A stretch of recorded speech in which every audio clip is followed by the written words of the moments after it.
But I go up the stairs and I'm feeling like I thought there was grenades going off. And I don't know if it was in the building or it was just loud. Like, so maybe they were flashbangs. I don't know. But I'm getting more and more concerned. So I'm charging up there to see what's going on. And I saw some people trying to break windows, wearing MAGA gear. That didn't make any sense to me. Like up on scaffolding, masked up too. Also not typically a MAGA thing.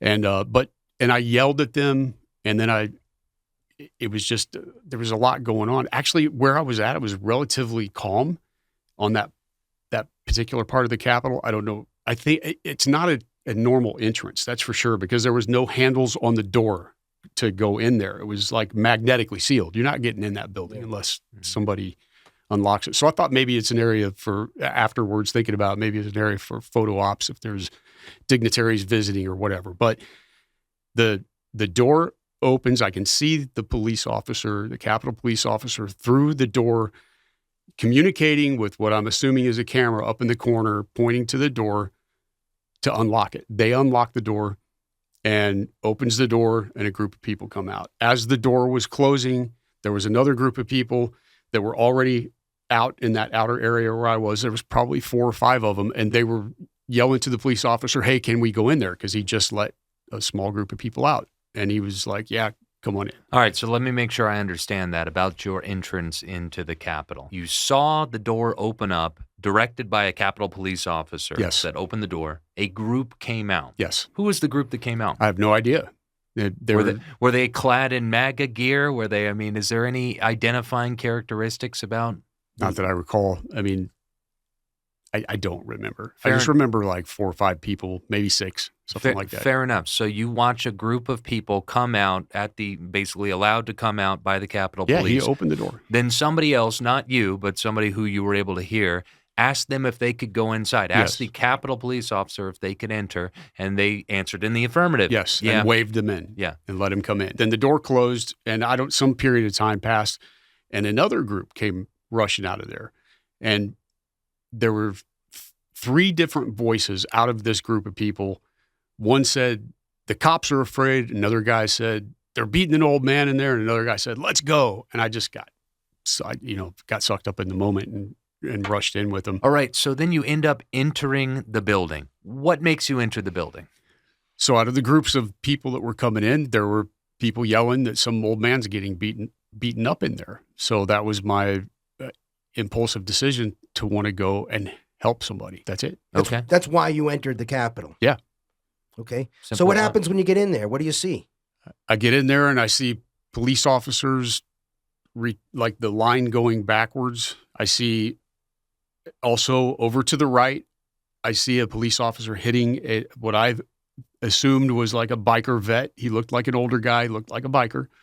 And they were hitting him with a baton. And that obviously triggered me, and I just started yelling at the cops. Yeah, there's a picture that came out in the press of you actually in the Capitol pointing. You remember that picture? Yeah. What's in your mind at the time that picture's taken?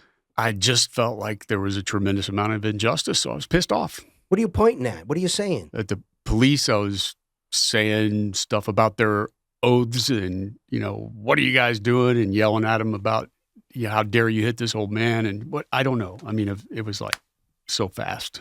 Okay. How long were you in the Capitol for? I think the court documents said 8 or 9 minutes. I can't remember. And I wouldn't have been in there that long, but I did get sprayed with some kind of chemical irritant. So I was glued to the wall for a while trying to get my vision back. Did you ever pull out your bear spray?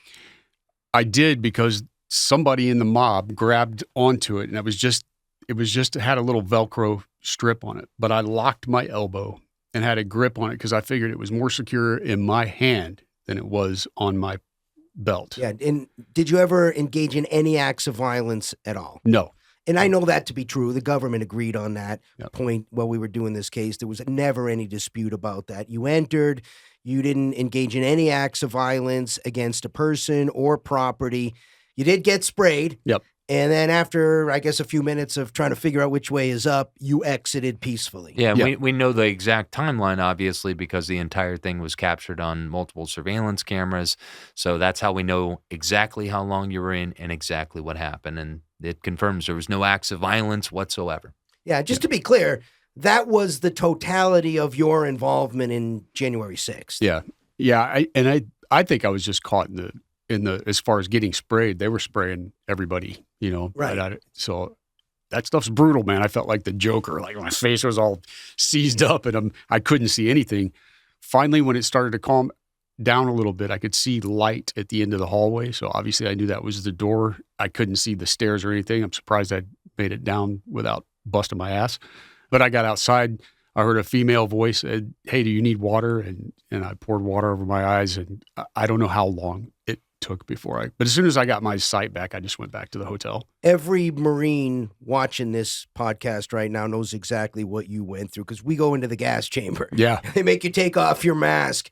And man, you come out and there's stuff coming out of everywhere that you never seen before. Yeah. I mean, it's pretty ugly. You want to drink and flush, and that stuff gets your attention, no question about it. So I know exactly how you felt. Yeah, I have a lot of vets that are friends of mine and police officers. They have to go through that stuff too. So they're like, yeah, you got a little taste of it. Oh, yeah. Oh, yeah. All right, everybody, go and check out attorneysonretainer.us. If you want to learn all about our self-defense program, go and check out attorneysforfreedom.com to learn all about our law firm and how we defend people in the criminal justice system. Until next time, this has been attorneys Andy Marcantel and Mark J. Victor with our friend Jon Schaffer signing out.